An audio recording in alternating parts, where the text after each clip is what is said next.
The life of an altar boy is just full of adventure. It's full of adventure. And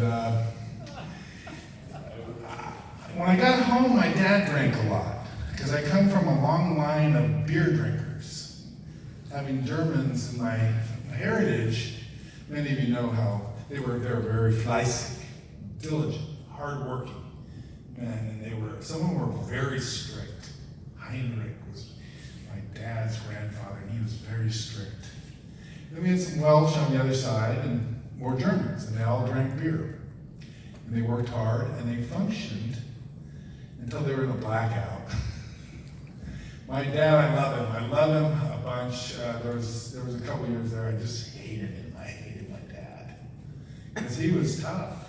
And he would pick me up and he would throw me across the room, bounce you off the wall. Sometimes. I remember when they had this commercial that started running about the Surgeon General and cigarettes, and my parents would party real loud and late, and it was wild, people everywhere from their colleges, from Berkeley, from UCLA, USC. I grew up in California, and they would just party like crazy. And I was worried about his smoking because the Surgeon General came on the TV often and said that this could be hazardous to your health. So I would hide I'd take my parents' lighters, I'd hide them under the stereo. And I would hide their cigarettes, and they're always buying more cigarettes, and they're always trying to find something to light them on. They could never figure out where to, so I become an expert at hiding all their lighters. And they created, so then I see them, in California we have these little gas stoves, the little blue flame thing, and they'd be lighting their Marlboros on the kitchen pilot light thing. And when they were there, I lifted up the metal stove and I blew out all the pilots. Stupid. I was this big. Dumb. It was dumb. And I remember I was outside one day, after that, and I was just jumping on the trampoline. We used to jump off the roof and we'd hit the trampoline and we'd do a double flip into the pool. And we'd wear a cape. My brothers and I, three, we called ourselves the Blue Whippers. We had a whip, we had boomerangs, and we had a cape. And we would take on the kids on the other block. And my one little brother came out and said, "You gotta get in there because Dad wants to talk to you." Well, I got in the slide glass door barely, and he picked me up and threw me across the room, and I bounced off the wall. But I landed on the couch, and I rolled off on the floor. And it got loud, and he was yelling, and he was real good with the belt. He doubled that thing up, and he'd always do it just once, but it was a full right through, follow through.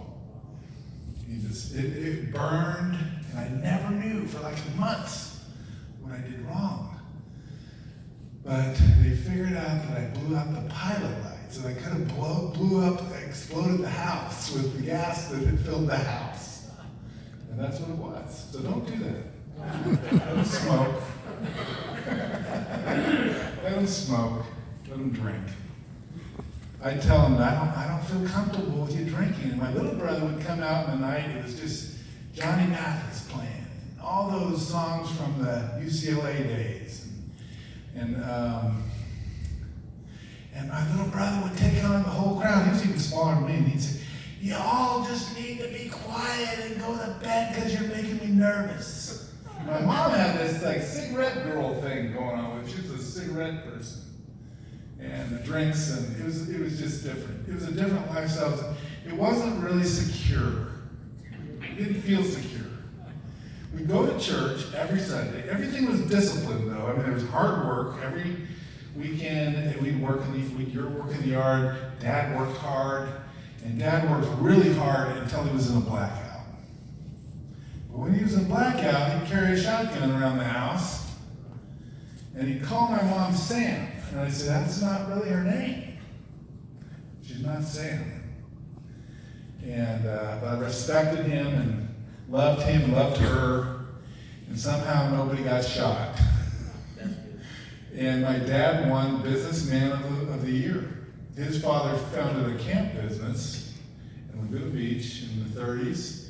It grew huge, and my dad got out of college and wanted to pay his dad back. And rather than going to real estate like he ended up in, he just went and helped him for many years, running this huge thing with 40 horses and, my gosh, a whole bunch of countless vans. We'd go pick up people all over Pasadena, Santa Marino area, and we had all kinds of trips all over California all year long. And it was just a great upbringing because I got to ride horses. Didn't feel secure, but I got to ride horses. Got to swim in the ocean a lot. Got to go to Catalina Island a lot. And he won Businessman of the Year, and he felt guilty, he said, because he knew he was an alcoholic. And that progressed. He couldn't stop. My mom woke us up one night, all the kids, and said, "We're out of here." And she took us away to a place called the Haven House. And we were the only white dudes in the house. But we got, all of us kids had a great time because we got to play school. We were out of school. We were supposed to be in school. And so each day, one of us would become the teacher of the class. And we'd teach whatever we wanted. And I started getting used to it, but I worried about my dad. I thought, you know what? I like family.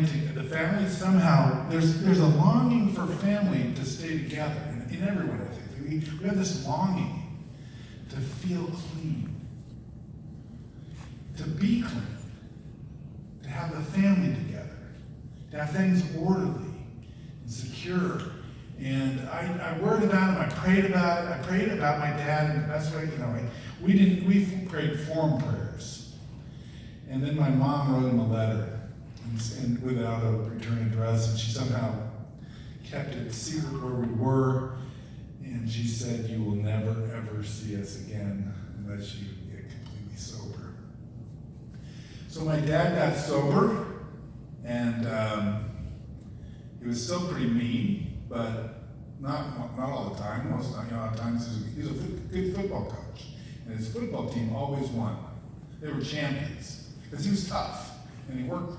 He was kind of like a John Wayne type of guy, and I was proud of him. And then as I grew into a teenager, I started drinking too, because we'd moved to Dana Point, and I was partying. All my friends were partying. I was on the football team and the volleyball team, and we were partying every week. And I thought, how in the world did I inherit my dad's life? And then he got more upset because we were inheriting his life. That he used to drink all the time, and we were hippie kids. Surfer kids, surfed all the time.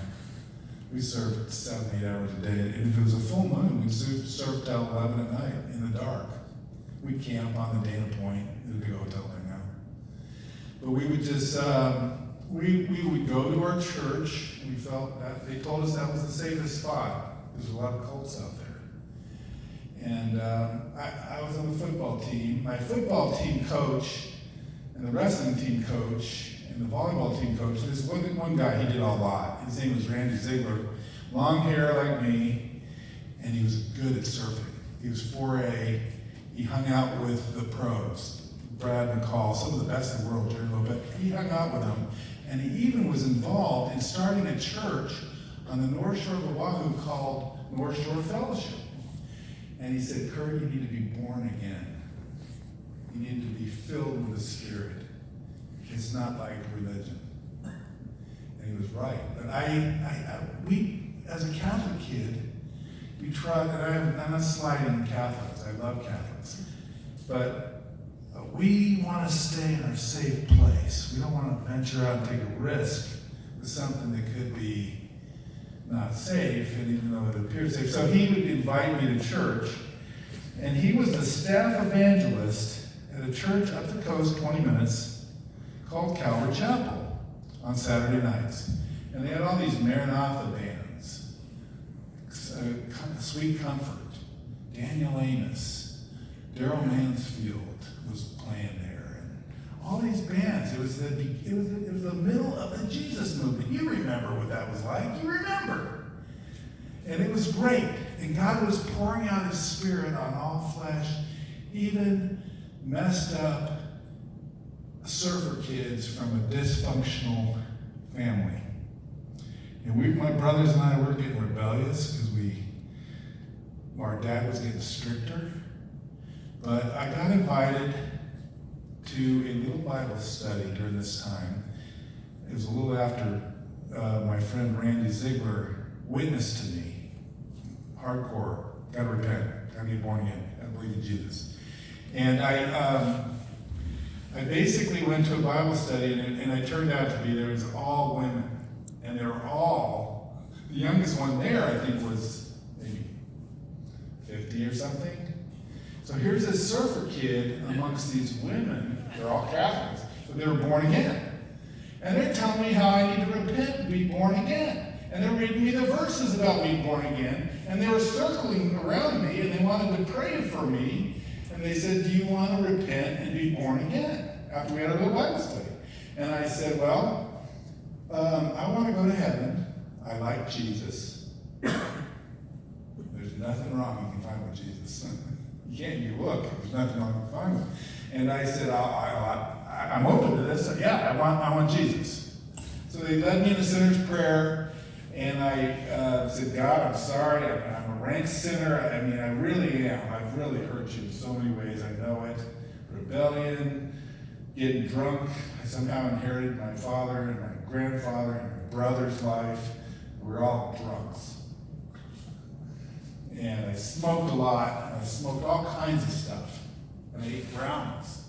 It was filled with the stuff that I used to smoke.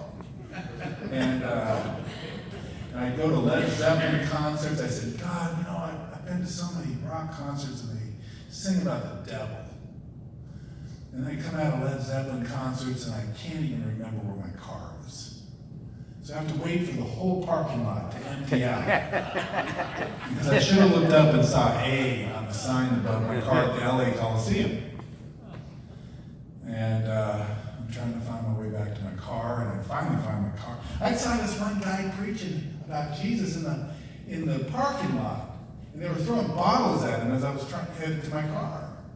And he was preaching from the Bible. But anyways, I'm repenting. I'm in this prayer meeting, and I'm repenting. And I prayed, and they laid hands on me, and after that they said, you need to be baptized in the Holy Spirit. And I said, I just want it all. I don't need to go out and check things out anymore. Because there's enough born-again Catholics there. I thought this has got to be kind of safe. I mean, it was what I was used to. But they're preaching the Bible, and I accepted Jesus, and they put hands on me, and you know how that is. I mean, I don't think everybody feels something. I really don't. But I felt something. And I felt the Holy Spirit come on me. And the weirdest thing about it was when I was going home, I saw colors. They may be happening to you something. But I was driving home on the Coast Highway, and the blue in the ocean, the Pacific, was bluer than I'd ever seen it. And I think, when the Bible talks about scales falling from your eyes, I think something happened. Because everything was more vibrant. And I had a bad case that I can't help it. So I got to tell my surfer buddies and the guys on my volleyball team about Jesus Christ. And they weren't real pleased about that. They said, shut up, you're a Jesus freak. We don't want to hear it. But I told them anyways. And I took some of my surfer buddies to the meeting with all the gray-headed ladies that got me born again, that helped lead me to Jesus. And some of my surfer buddies who had been on the cover of Surfer magazine got born again with the gray-headed ladies. And then I started praying for my older brother. I started praying for my older brother. I started praying for all my brothers and my little sister. I prayed for my dad.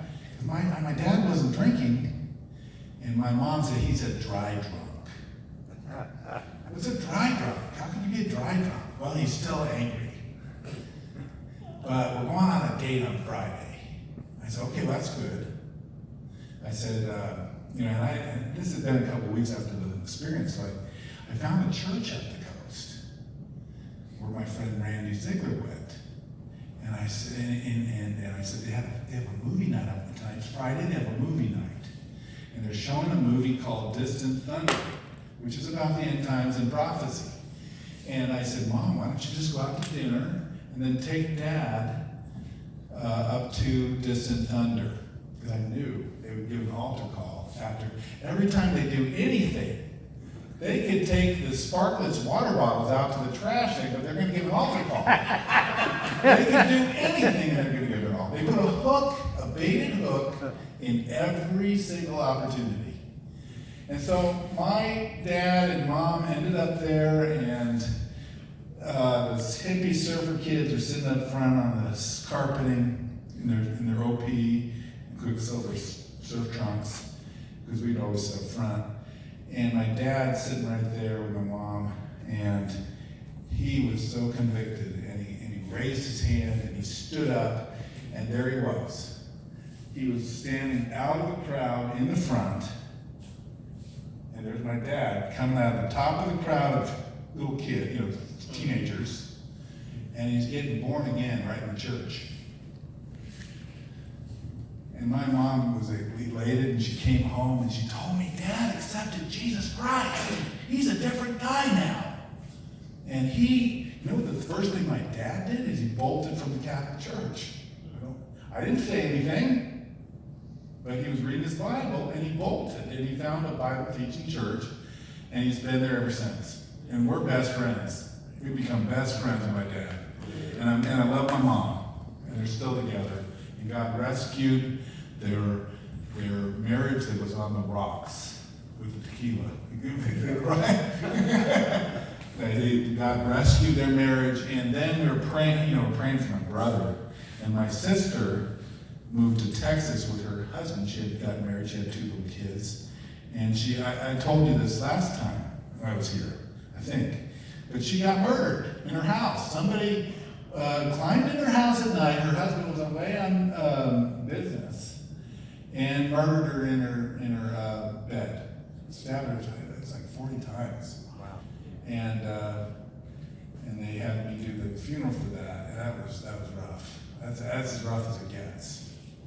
And because I would see, it's really rough, especially when you see your parents just totaled. And you know what? I did the funeral, and then I gave an altar call at the funeral. Because surfer kids don't know what's always appropriate, but I thought this needs an altar call.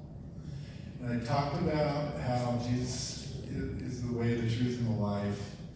None come to the Father but through Him. And I said, look, the place it was a Baptist church, and it was her school, and she had made a ton of friends. They were there, and they came forward, and they accepted Christ. And a couple of them, the broker of my dad's real estate office came forward and accepted Christ. My brother from Hawaii, he got right with God. He got born again at a funeral. And my cousin came forward, and I thought, this is really good. This is really good. So I was really pleased, and I just thought, I'm going to go into real estate with my dad. I went into another company, worked in the San Juan Capistrano office, and sold real estate. Pray, God, I got a listing. I need you to sell it before this date. And God would sell it. My dad was a broker up the street, and I bought a condo at the beach, and life was good. I had a pet sea lion. I had a pet seagull. Because, you find these animals sick from the oil spill, you bring them home. Try to nurse it back to health. And I'd walk my sea lion through the park. And I had we just had a bunch of animals. I don't know how we did that. And I just felt like, this is great. This is wonderful. And then the Lord called me to go to Texas, to go to Bible school. And so I came out here in my hippie VW van, and I saw a couple lakes, and took a bath in the lakes. It was weird because there was mud. I wasn't used to lakes with mud. But I took a bath in the lakes, and I came to my hippie, my VW van with the cocoa mats and the 8-track and the Aloha racks. And I went, and they kicked me out of Bible school the first day. He said, "You can't wear shorts and Birkenstock sandals. Go get with the program." So I came back, and they kicked me out a couple times. But I finally got a haircut, and I fit in, and went and enjoyed Bible college. They had a great worship, just like here. They had Bible teaching, and it was just a wonderful time. And there was one teacher there named Larry Lee, and I ended up at his church. And it's funny because I was at the same place as Kurt several times. I think you were with David Keene in Jamaica. We spent a summer down there doing missions. And I showed the pictures to my wife. She was my girlfriend. I showed, this was our outreach. We get preached every night in St. Mary's and Mandeville and Macon. And she said, "I'm going." But we were engaged. So she wanted to go. And then she came back from Jamaica and got married. And then we wanted to become missionaries in Germany. And the Church on the Rock sent us over to Europe. And everything was good. So God is, my testimony isn't all that exciting. It's pretty normal, really. But the part that gets good is when Jesus comes into my heart. That's where it gets exciting. Because he changed everything. You want to pray, you go on prayer walks, you go, you talk to people about Jesus, you try to explain it to them, There's nothing better than being clean and forgiven inside. You got a clean conscience. You can sleep at night. You're not guilty anymore. You don't have any more hangovers. You're not coughing all the time from all that junk you smoke. That's probably going to kill you, And Jesus, that's the part that excites me about my testimony. And I've heard a lot of crazy testimonies. I've heard really super good testimonies. I've heard great testimonies here. But sometimes I've run into people that have they had half a good testimony. And then they had a crazy California ending on it. You know what I'm talking about. And I said, no, you got to get in the Bible. You got to get in the Bible, and your testimony needs to kind of coincide with your lifestyle, your walk. So I had some friends, and we did. We were overseeing all the home groups in East Dallas before we went to Germany, and we had outreaches, and it was so cool to just have all these little Bible studies, and we'd get them together, and we'd have a band, and we'd have worship, and then we'd go do outreaches in the parks or in the East Dallas area by Cotton Bowl, and we always got to do that stuff. It was just wonderful, and I got to teach it. They'd asked me to teach at the missions conferences, and then they'd sent me out, and Germany was really a strange place because 1.5% were born again at the time. We had the Catholics in the south, we had the Lutherans in the north. But we had this church. It grew out of a fellowship in a bookstore. We had a Christian bookstore. And we had Bible studies in the bookstore. And the people loved to hear about Jesus. And most of these families didn't have a Bible. If they were a kid, they didn't know of another kid in their school. Not one kid that they know that was a Christian. And they would come to the little bookstore, and we'd open the book, Die Bibel. Luther had translated it. And we'd open the Elberfelder Bible, and we would just study the Bible. And the thing grew to have 350 people. And the Germans told me, they said, "This is a mega church." and everybody would come from Stuttgart, and they'd come from Frankfurt, and they'd come from all these different surrounding towns because we had a mega church in Augsburg, the second oldest city in Germany. Who was it? Hitler marched right down Maximilianstrasse with a big wall around it with a moat.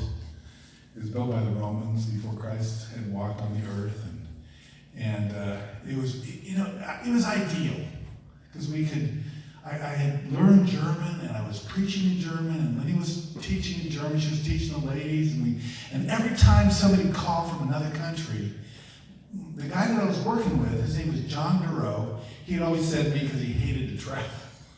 So I'd go. And sometimes I'd find myself preaching. the gospel, simple as could be, because I'm not that complicated, in a Catholic cathedral, or doing a skateboard contest outside on cobblestones, or we just went to all these different countries. Wherever they called, I'd go. And I remember going to this one church in Romania, in Brașov. It was kind of north of Bucharest. Bucharest. And this pastor named Mishi, it was like a German group that they were Aussiedler is what they called themselves. I don't know what that is in English. But it was a group of Germans that had lived in Romania a long time, and they were planting a church. And so I didn't have much money, but I gave them what money I had, because they had this little refrigerator this big, and they'd open it up, and they were just stale little animal crackers, and they had, condensed milk, and they had what looked like cheese wedges, those cheese wedges, but it was really just pig fat. And they would eat fat, because it was winter, and they'd eat fat to get through the winter. And they had chickens outside, and he, as soon as I gave him money, he went and got mortar, which was, concrete, to build his church. Because he took me to his church, and his church had walls this high, and he had a potbelly stove in the middle of the dirt inside that was going to keep all the people warm. And he'd been praying for concrete. He said, "Don't worry about the food for my kids, because we got these animals everywhere." So we're just feeding them the eggs, and they chop off the head of a chicken, and they have food. He was worried about the concrete. So it was my duty there was to take the kids on. So I took all the kids, and we went on a camping trip way up in the mountains, past that big castle, where I'll tell you what. Dracula? Yeah, where Dracula was. We drove right by Dracula's castle. Real guy. And we went up and we camped and we climbed mountains in Romania. And half our kids were gypsies. And the shepherds in the mountains were gypsies. They had long, hairy, dark coats that go to their ankles and really furry hats. And they spoke Romanian, and half the kids spoke a little German. And we camped up there. And we had some of the grossest food you ever had in your life. It was just horrible food. In fact, yeah, the Romanian, I didn't show it, but it was just gross. They'd say, "This is what we're gonna have tonight." They made spaghetti, and they take the crumbs from this old hard bread, and they crunch it up on top of the spaghetti. And there it is. That was your meal. And they would store it away in their sleep bag, and they'd eat it later all week.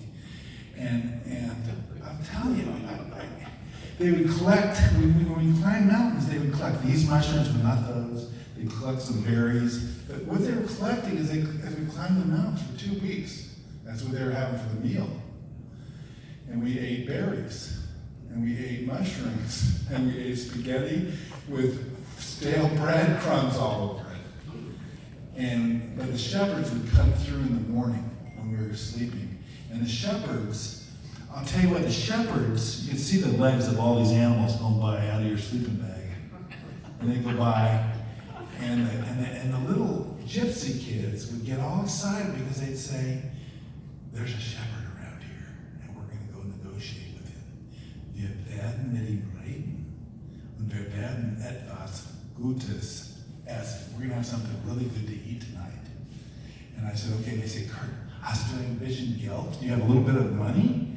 And I said, "Yeah, I have some." I didn't have many marks left, but I gave them, it was hardly anything. It was like a couple marks, a couple dollars.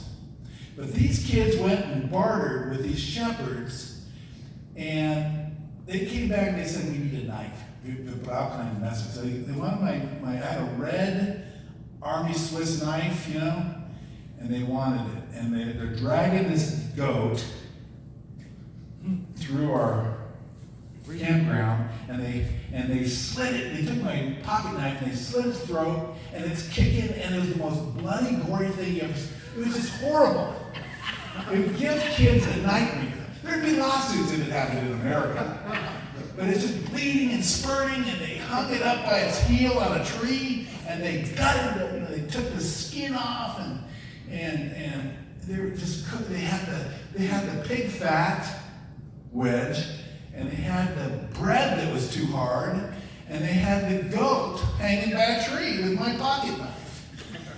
And they started slicing that thing up, and they would slap some of that meat, on a stick, and we'd be cooking the meat, and they'd let it drip onto the hard bread to make it soggier, and they'd put the grease on the bread, and then they put some meat on the bread, and I thought, I'm going to puke, I'm going to hurl, I'm going to launch my lunch, I'm going to be on the ground rolling around like a Pentecostal, I'm going to just be chewing on my tongue. But I ate that thing, it tasted so good. I was so grossed out by all the blood, but I actually was so hungry that I ate this goat, this poor little goat. And they took the skin off to work on it so that somebody else had the jacket. But I thought, my gosh, we're in Budapest, they call it Budapest, and we're in Bucharest, and we were hearing about Ceausescu, who was he was there not too long before that, and people the cars would break down on the roads, and everybody would stop and help him.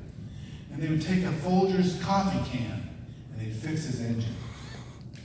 And they would do stuff like that, and they'd help each other.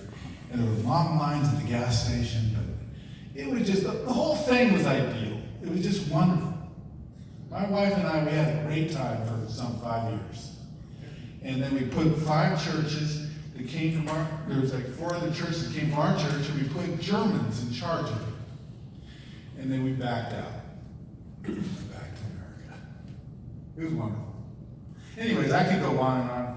But I wanted to show you this because I was on an island this week, a couple islands, and I thought, Lord, I just want some scripture. I love expositional evangelism and testimonial evangelism, because that's what we see here. We have the truth of the scriptures coming at us. We've got the truth of a testimony coming at us. How can you argue with that? And we're hearing the truth, and we're getting edified, and we're getting built up, and we're getting stronger together. And I thought, what am I going to give them? Now, I like the family to be together. And my family was so stinking dysfunctional, and yet we had businessmen. My dad was a businessman and winning awards. But I got to read some scripture to you that would really touch my heart on this island this week.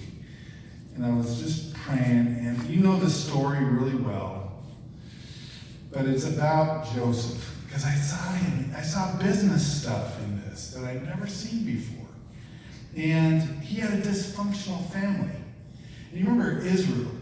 When he was walking in the flesh, I think God called him